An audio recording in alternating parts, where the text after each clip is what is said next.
What do you think? So we got to reverse the camera here. Okay. We're live right now, apparently. Is that There it right is. there in the corner? Okay, now we got it. All right. Yeah. Oh, I got to plug in the wireless now. And that connects to this. Correct. So, you know the Zooming in and out, yeah. right. That's what I'm going to be doing. Okay. So we've been live for 40 minutes. So how do you envision starting out? You want me to interview you? You're You want live me to right talk? now. You're live I'm right talking. now. Oh, okay. So, here, go ahead. I'll do the camera work. And ladies and gentlemen, I'll tell you what. Here, hold this briefly. Get them over my shoulder. Ladies and gentlemen, this is Brother K reporting live. This is Brother K reporting live from Boynton Beach, day 10 of the Florida circumcision crisis protests. We're here on the streets with the bloodstained men, and our commentator today will be the expert commentator, Jason Fairfield. Jason, here's the microphone, and I will do the camera work. And take it away, Jason. Tell people what we're doing out here. Thank you, Brother K. We're here in Boynton Beach, Florida, in Palm Beach County. It's a beautiful sunny day, and there are a lot of people on the road seeing our protest. We're here to raise awareness about the scourge of circumcision in the United States. It's an unnecessary procedure. It's a billion-dollar industry that has done nothing to improve public health in this country over the last 100 years. As many of you know, we are the only highly developed country in the world that performs routine infant circumcision, meaning cutting more than half the boys with no medical reason whatsoever. And this has to end. It's costing the country a fortune. It's doing harm to boys. It's doing harm to families. And other developed countries, highly sophisticated medical countries, think that this is barbaric. They can't believe that in 2023 the United States is doing this to children. We don't do it to girls. There's no sensible reason for doing it to boys. A lot of people believe mistakenly that it facilitates health and hygiene when we have abundant evidence that it does not. All you have to do is look around the world and see that the United States does not have better health and hygiene than other highly developed countries do. Circumcision, fortunately, is on the way out. The rates are falling, but unfortunately, you know, it's still about 2 out of every 3 boys born get circumcised for no reason whatsoever, and it's making a ton of money for hospitals and for doctors. The skin that's cut off is basically stolen without permission from the families. They don't know that it's being sold to cosmetics companies, that it's being used in other types of research, burn research. While that might sound positive, you absolutely need consent for doing something like that. So what's happening right now is essentially fraud. And we're out here to get the dialogue going, to get America to understand that we can no longer sweep this practice under the carpet and make it taboo to talk about, because circumcision thrives in an environment where it is forbidden to talk about, where it's considered not a topic for polite company. So we want to get this out here in front of people, out here on the streets. This has been our highly successful strategy for years.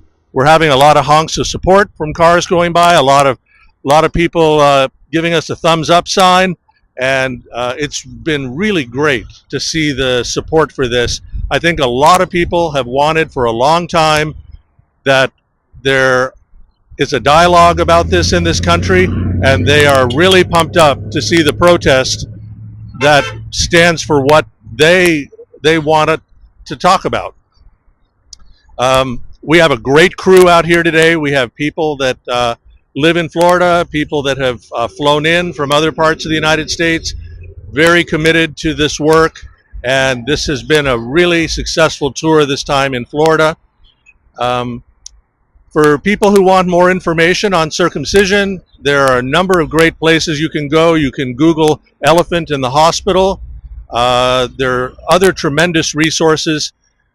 We are focused on the next generation, the people who have not yet been born. We're trying to protect children from a traumatic event that not only hurts, but it removes very important developmental tissue that becomes very important sexual tissue in a sensory and a functional way in adulthood.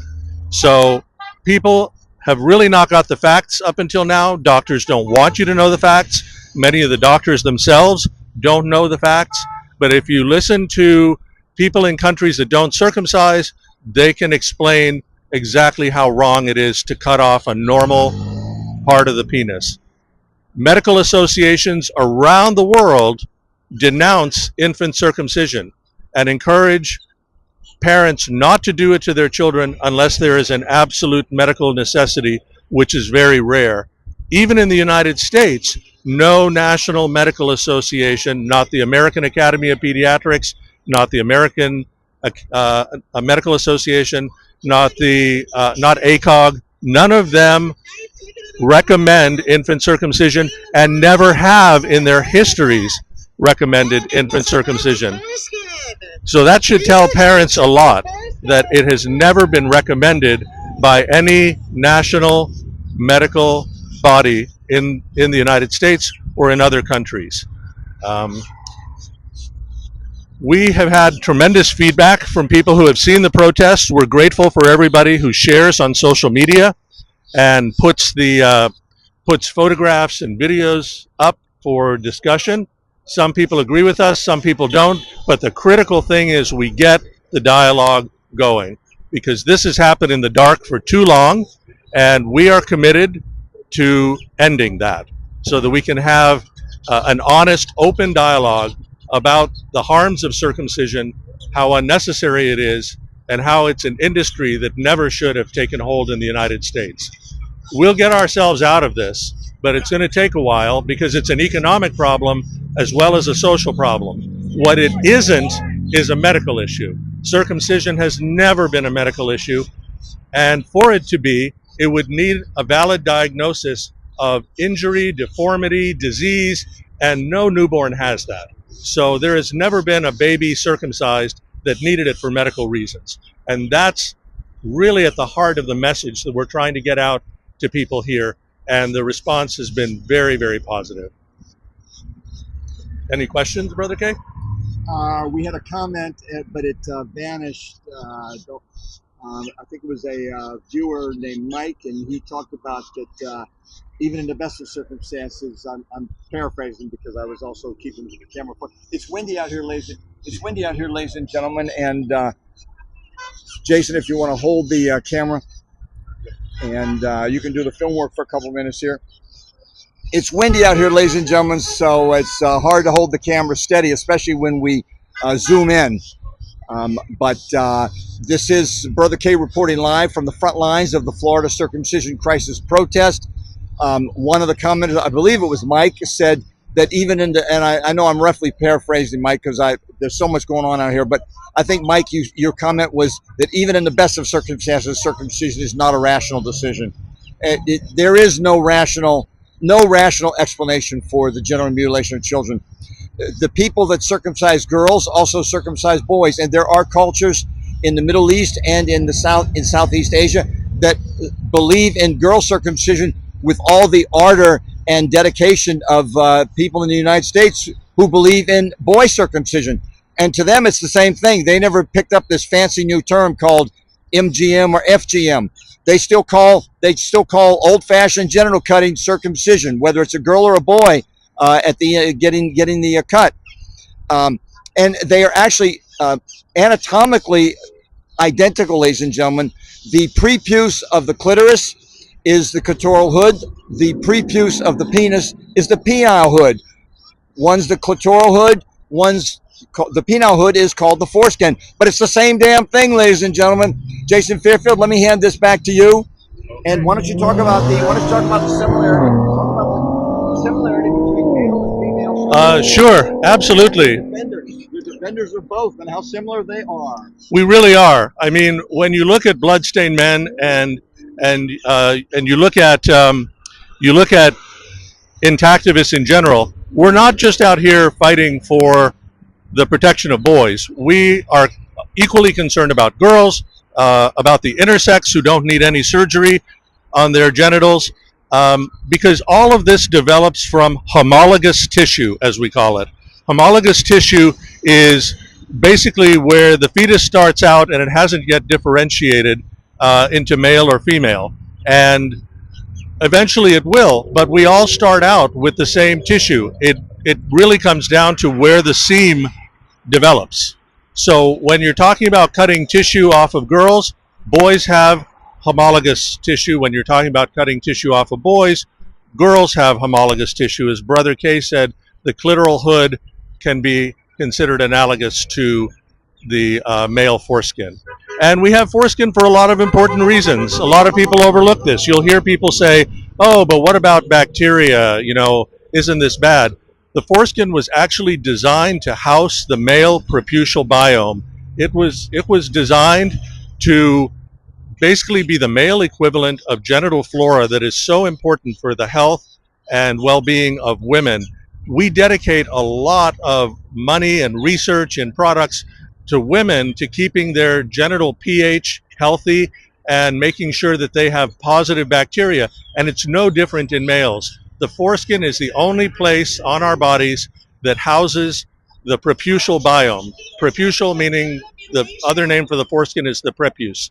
So the preputial biome is healthy bacteria and proteins that help protect the head of the penis and the urethra against infection.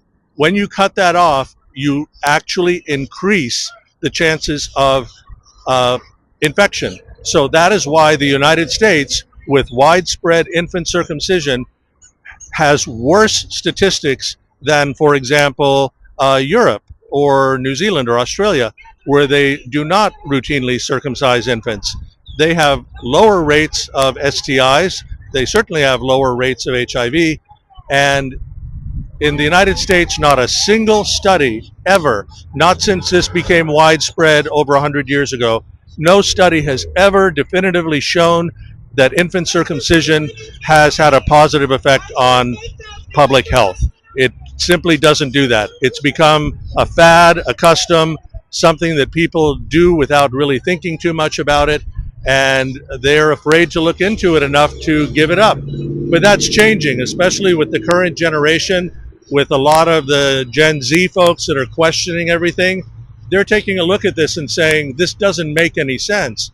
This is an integral, normal, standard part of the penis, and it has functions, and it has sensation. It's madness to be cutting it off. So save some money, save the health of your child, skip circumcision, and we're joining the rest of the developed world. Thank you, Jason Fairfield. Let me hand the camera back to you. Thank you, Jason Fairfield, a walking encyclopedia of intactivist knowledge, ladies and gentlemen. Thank you for sharing it with us, Jason Fairfield. Ladies and gentlemen, if you are on Facebook, Jason and I are going to be live on Bloodstained Men and Their Friends on Facebook in about 5 minutes. I'm wrapping this up. I'm going to be going live on YouTube every day for the remainder of the Florida tour. We're going to be in, Jason Fairfield, we're going to be in Jupiter this afternoon, I believe. Jupiter, Florida. We'll be live there, ladies and gentlemen. It's a Sunday, so we have a later schedule than we do all the other days of the week. So we will start in Jupiter at 3 p.m. We'll be there until 5 p.m. So I'll go live on YouTube probably about 3:30 p.m. and that is Eastern time. Ladies and gentlemen, circumcision is not medicine. We're here to warn you so that you can warn your friends, relatives, neighbors, and loved ones that circumcision is cruel, violent, barbaric child abuse. Doctors around the world agree with me. Doctors around the world agree with blood-stained men. Doctors around the world agree with intactivists.